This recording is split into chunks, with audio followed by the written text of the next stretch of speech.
द्विभाषिक पुस्तकं करा म्हणजे मग हा जो इंग्रजीचा हे असतो तो फोबिया कमी होईल, कारण आम्ही स्पोकन इंग्लिश करतो आहोत. तर अभ्यासक्रमामध्ये याच दिवस असं केलं होतं. मग महाराष्ट्राने म्हणले आम्ही मराठी प्रकाशक आहोत, आमच्याकडे असं नसतं, म्हणजे तुम्हाला बाहेरच्यानं आणायचं का. पुन्हा ब्रेक, आणि पुन्हा ते तुम्हीच चालवलं सगळं जोरात. मराठी प्रकाशकांच्या पायावर सरकारचा पोटावर पाय.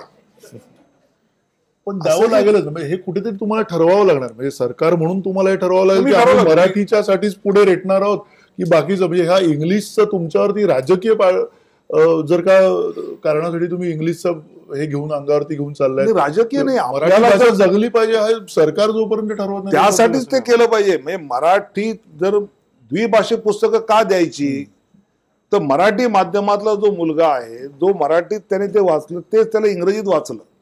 बरोबर आहे.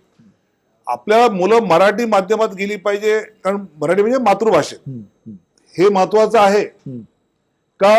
नाही, बाकी काय मराठीत तुम्ही शिकवा. माझं म्हणणं की पालकांना आपलं मूल मराठी माध्यमात जाऊन सुद्धा त्याला इंग्रजी येतं, हा पालकांचा आज डोक्यामध्ये बसलेला गोष्ट आहे. ती काढणं शिक्षण खात्याला काही जमणार नाही.